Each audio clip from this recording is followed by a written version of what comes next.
أعوذ بالله من الشيطان الرجيم بسم الله الرحمن الرحيم إن الله لا يخفى عليه شيء في الأرض ولا في السماء هو الذي يصبركم في الأرحام كيف يشاء لا إله إلا هو العزيز الحكيم صدق الله العظيم۔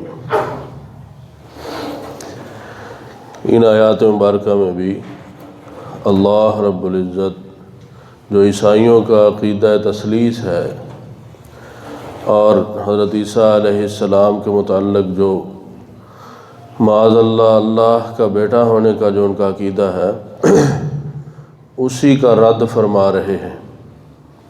جیسے شروع میں عرض کیا تھا کہ نجران کا جو عیسائیوں کا وفد آیا جس میں ان کے سردار بھی تھے، انہوں نے جو سوالات کیے تو آپ صلی اللہ علیہ وآلہ وسلم نے جو اللہ کے حکم سے ان کو جوابات دیے وہ سورہ آل عمران کی شروع والی جو کم و بیش 78 آیات ہیں وہ اسی کے متعلق ہیں۔ تو یہاں جو بھی 2 آیات تلاوت ہوئی ہیں، پہلی آیت میں اللہ رب العزت نے اپنی وحدانیت پر دلیل دیتے ہوئے فرمایا ہے کہ زمین آسمان کا کوئی ایک ذرہ بھی ایسا نہیں ہے جو مجھ پر مخفی ہو، مجھ پر پوشیدہ ہو۔ اس کائنات کی ایک ایک چیز وہ مجھ پر واضح ہے، تو یہ کائنات میں صرف میں ہی ہوں کہ جس پر کائنات کی ہر چیز واضح ہے، میرے علاوہ کوئی نہیں ہے۔ اگر معاذ اللہ حضرت عیسیٰ علیہ السلام الہ ہوتے تو کائنات کی کوئی بھی چیز ان پر بھی مخفی نہ ہوتی، لیکن تم نے پڑھا ہے سارا انجیل کے اندر بھی اور واقعات ان کے سنے ہیں کہ بہت سارے معاملات ان پر مخفی تھے۔ اور دوسری آیت میں ذکر فرمایا وَالَّذِي يُصَوِّرُكُمْ فِي الْأَرْحَامِ كَيْفَ يَشَاءُ، کہ ماں کے رحم کے اندر میں اپنی حکمت سے جس طرح چاہتا ہوں ویسی شکل بناتا ہوں۔ جب حمل ماں کے پیٹ میں ہوتا ہے تو اپنی حکمت، قدرت اور طاقت کے مطابق جس طرح میں چاہتا ہوں میں اس کی شکل اسی طرح بناتا ہوں، اور یہ بھی کائنات کے اندر صرف اور صرف میری ہی ذات کو یہ اختیار حاصل ہے۔ اگر عیسیٰ علیہ السلام معاذ اللہ ثم معاذ اللہ میرے بیٹے ہوتے تو وہ انسانی شکل میں کیوں آتے؟ تو اپنی شکل جس طرح چاہتے وہ بنا لیتے، جبکہ یہ اختیار صرف اور صرف میرا ہے۔ تو جب کائنات کا ایک ایک ذرہ وہ صرف مجھ پہ ظاہر ہے اور ماں کے رحم کے اندر بچے کی جس طرح شکل چاہوں اپنی قدرت اور حکمت کے مطابق میں بناؤں، یہ دونوں اختیار کسی کو حاصل نہیں ہے۔ تو جب اختیارات کے اندر نقص آ گیا، جس ذات کے اندر نقص ہو وہ نہ تو خدا ہو سکتا ہے اور نہ ہی وہ معاذ اللہ خدا کا بیٹا ہو سکتا ہے۔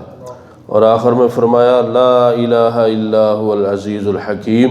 ان باتوں کو سمجھو اور اس بات پر پختہ یقین بنا لو کہ میرے علاوہ کوئی الہ نہیں ہے۔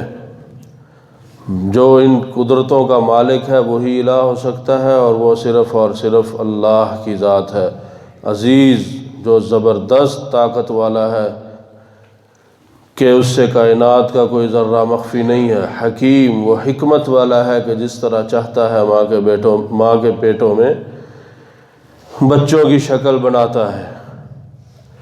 لا الہ الا هو العزیز الحکیم۔ یہ خطاب صرف جو ہے وہ عیسائیوں کو نہیں ہے، یہ مسلمانوں کو بھی ہے کہ اپنا ایمان اس ذات پر پختہ رکھیں اور اسی کے سامنے اپنی التجائیں، اپنی آرزوئیں اور اپنی تکلیفیں اور مشقتیں اور اپنی ضرورتیں اسی کے سامنے رکھیں۔ اسی کے سامنے جب نماز میں پیشانی ٹیکی ہے تو نماز سے باہر بھی ہمارے سارے معاملات وہ اللہ ہی کی ذات کے سپرد ہیں۔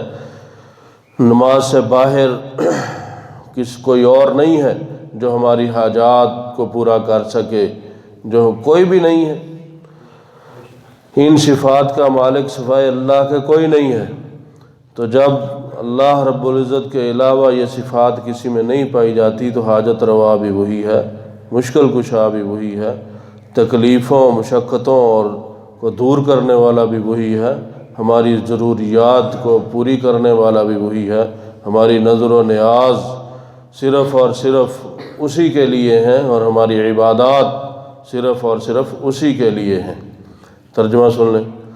ان اللہ لا یخفی علیہ شیء فی الارض ولا فی السماء، بے شک اللہ ہی ہیں کہ نہیں ہے پوشیدہ ان پر کوئی بھی ذرہ برابر چیز زمین میں اور نہ آسمان میں۔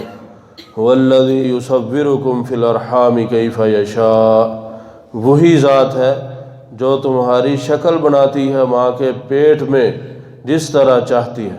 لا الہ الا هو العزیز الحکیم، نہیں کوئی معبود مگر وہی، نہیں کوئی حاجت روا مگر وہی، نہیں ہماری عبادات کا مستحق مگر وہی، العزیز جو زبردست طاقت والا ہے، الحکیم جو بہت حکمت والا ہے۔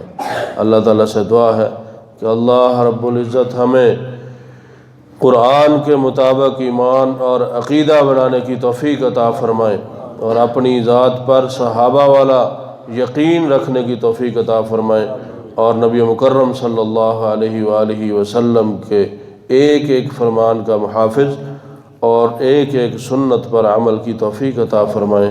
وآخر دعوانا الحمد للہ رب العالمین۔